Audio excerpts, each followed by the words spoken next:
10 नंबरमधला पहिला खासदार आहे। 513 प्रश्न लातूर लोकसभेकरता लोकसभेच्या सभागृहात त्यांनी मांडले। असे सुधाकर शृंगारेजी या ठिकाणी आपल्या समोर उमेदवार म्हणून आहेत। अनेक चर्चा झाल्या लोकसभेमध्ये, 68 चर्चेमध्ये सुधाकर शृंगारेंनी भाग घेतला आणि जे काही या ठिकाणी आतापर्यंत रेल्वे मंत्रालय असेल, रोड मंत्रालय असेल, विमान मंत्रालय असेल, केंद्र शासनामध्ये सर्व मंत्रालय जेवढ्या मी दिल्लीला गेलो, सुधाकर शृंगारे कुठल्या तरी मंत्रालयामध्ये काही ना काही आणण्याकरता बसले होते।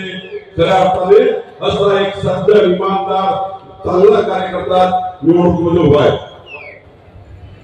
बंधूंनो, मला या ठिकाणी बसवरावजी पाटील साहेब आणि अर्चनाताई काकूरकर ताई यांचे आभार मानाचे अभिनंदन करत आहे। त्यांनी भारतीय जनता पार्टीमध्ये या महायुतीच्या नेत्यासमोर सांगेल, भारतीय जनता पार्टीमध्ये जेव्हा प्रवेश केला तेव्हा अनेक लोक अनेक त्या ठिकाणी टिप्पणी त्या ठिकाणी आल्या। आमच्या पत्रकार बंधूंनी त्या ठिकाणी काही टिप्पणी केल्या, कारण या ठिकाणी लातूरचा पत्रकार बंधू सुद्धा अत्यंत अनेक दिवसापासून अभ्यासू आणि व्यक्तिमत्व असलेले पत्रकार बंधू आहेत। तुम्ही आपापल्या काळात लावले, पण मी तुम्हाला दाव्याने सांगतो, अर्चनाताई आणि बसवरावजींनी जेव्हा पक्षप्रवेश केला, देवेंद्रजी, मी आणि महाराष्ट्राचे सर्व नेते होतो, मोदीजींच्या विकसित भारताच्या गॅरंटीला साथ देण्याकरता माननीय बसवरावजींनी अर्चनाताईंनी पक्षप्रवेश केला।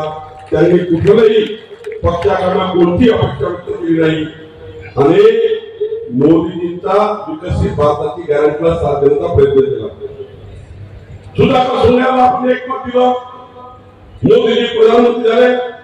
मला कोणतरी काँग्रेसचा एक नेता काल विचारत होता की सुधाकर शृंगारेंनी आपल्या लोकसभेमध्ये काय आणलं, जरा पत्रकार बंधूंना लिहून घ्या की सुधाकर शृंगारे त्या ठिकाणी कमी वेळेमुळे मांडलं नाही, कमी त्याकडे सांगतो आहे। बंधूंनो, 3,05,977 लोकांना प्रधानमंत्री किसान योजनेत राज्य सरकारचे 6,000 आणि प्रधानमंत्री मोदींचे 6,000 रुपये शेतकऱ्याच्या डायरेक्ट थेट खात्याला देण्याचा माननीय मोदीजींनी निर्णय घेतला। लातूर लोकसभेमध्ये 16,57,877 लोकांना मोफत अन्न देण्याची योजना मोदीजींनी सुरू केली। 4,25,346 लोकांकडे आयुष्यमान भारत का कार्ड। अतिशय चांगले उमेदवार आहेत, मनमिळाव आहे, स्वच्छ प्रतिमा आहे, दानशूर व्यक्ती म्हणून त्यांचं नाव त्या ठिकाणी घेतलं जातं।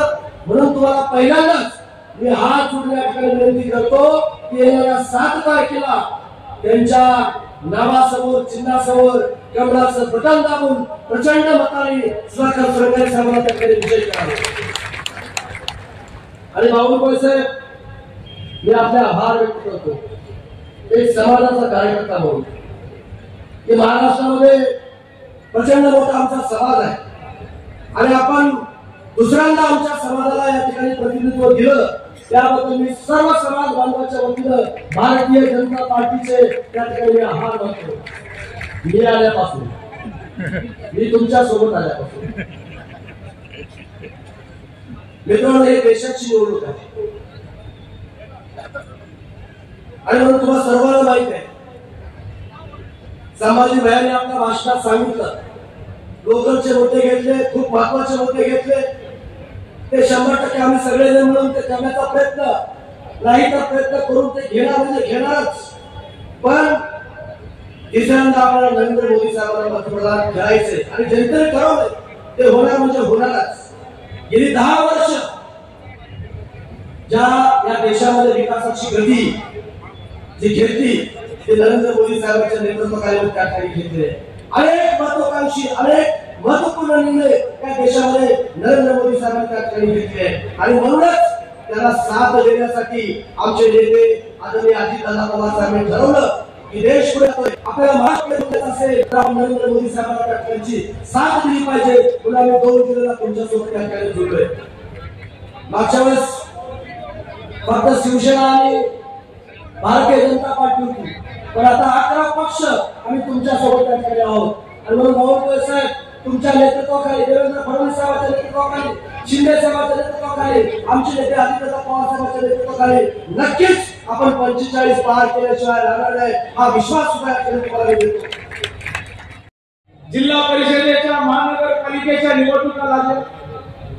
माननीय देवेंद्र फडणवीस साहेबांनी आपल्याला बोलून घेतलं आणि आम्हाला आपल्या सर्वांना सांगितलं की सर्व मंत्रिमंडळातील सर्व सहकार्यांना सांगितलं की आपल्यापैकी आपल्या भागातल्या ज्या निवडणुका आहेत ज्याचा सर्वात चांगला निकाल येईल त्या भागाला, त्या व्यक्तीला त्यांनी मागत त्या गोष्टी आम्ही सरकारच्या वतीने आम्ही त्या ठिकाणी त्या भागाला देऊ.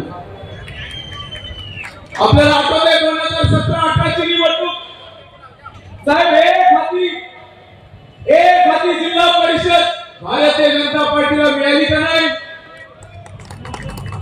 एखादी महानगरपालिका भारतीय